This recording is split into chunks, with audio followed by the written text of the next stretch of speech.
There was real suspense then going into the 2016 Republican convention about whether or not the deeply offended Senator Cruz would even endorse Donald Trump, the Republican nominee for president. But Senator Cruz looked into his heart and found nothing.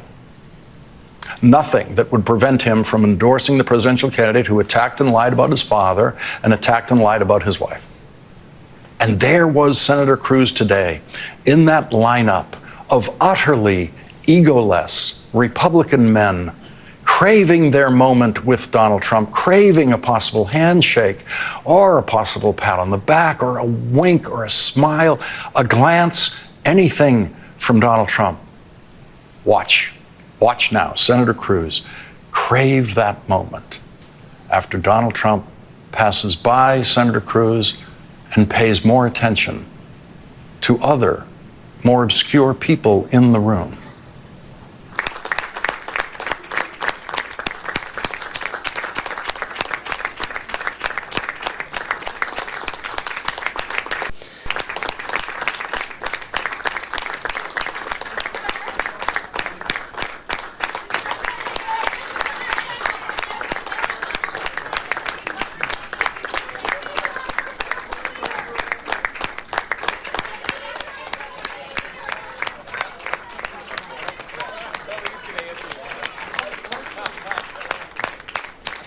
He kept clapping after Donald Trump left the room. After the door was closed, did he think Donald Trump could see through the door? Carelessly. And yet you called this a terror attack when by no definition was it a terror attack. That's a lie. You told that lie on purpose, wondering why you did. Well, Tucker, thank you for having me on. When you aired your episode last night, I sent you a text shortly thereafter and said, listen, I'd like to go on because the way I phrased things yesterday, it was sloppy and it was frankly dumb. And I don't buy that. Whoa. I don't buy that. Look, I've known you a long time, since before you went to the Senate. You were a Supreme Court contender. You take words as seriously as any man who's ever served in the Senate. And every word you repeated that phrase. I do not believe that you used that accidentally. I just don't. So, Tucker, as a result of my sloppy phrasing, it's caused a lot of people to misunderstand what I meant. Let me tell you what I meant to say. What I was referring to are the limited number of people who engaged in violent attacks against police officers. Now, I think you and I both agree that if you assault a police officer, you should go to jail.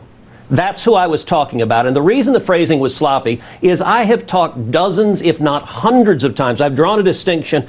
I wasn't saying that the thousands. Donald Trump speaking on Capitol Hill. He just met with senators, had a business roundtable earlier this morning as well. He'll be talking about his legislative plan and his agenda. As you can see here, we're going to listen in to a standing ovation. He was funny. He was joking around constantly with everyone. He was really sweet to me. He said to Speaker Johnson, he goes, okay, you got one more seat. You need to be tougher. He saw me. I was sitting back a little ways. He saw me in there and he was like, hello, Marjorie. He's always so sweet and recognizes me. And you know what Trump meetings are like. He's electric. He's got an incredible fastball. And I think that it was just exciting after all he'd been through, how strong this man is. I've never seen someone be able to take all the heat that he's taken and come in there ready to lead. It took him about 2 minutes. I thought of you when he said this. Drill, baby, drill. Yes. Yes. He said very complimentary things about all of us. We had sustained applause. He said, I'm doing a very good job. I mean, we're grateful for that. He cares about customer experience. He cares about what people are experiencing. And then that feeds into his thinking. I mean, what I would say today about the Senate engagement with President Trump, he was the team captain, and we were glad he was leading us. Everybody in that room is dying for him to get back in office. He wants us to win the Senate so we can put judges on the bench. He talked about him helping us. It was the single best meeting I've ever seen between the United States Republican senators and President Trump. Goodness gracious. Just uncomfortable.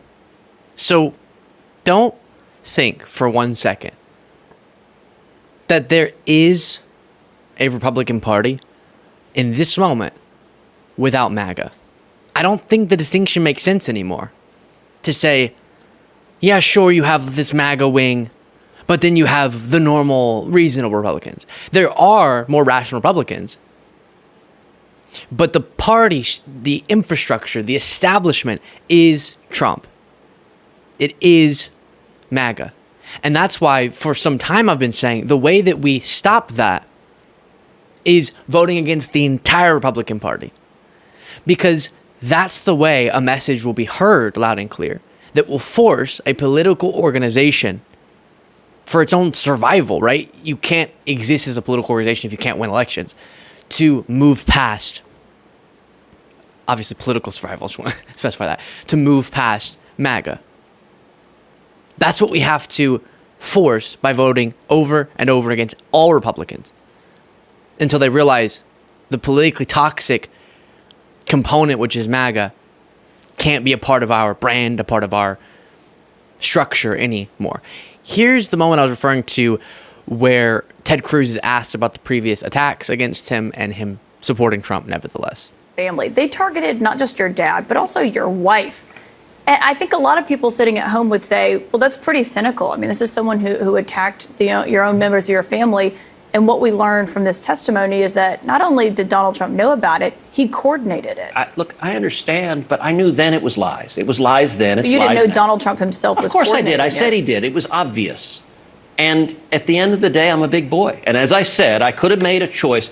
Listen, if I were a private citizen, I could decide my feelings are hurt and I'm just going to leave.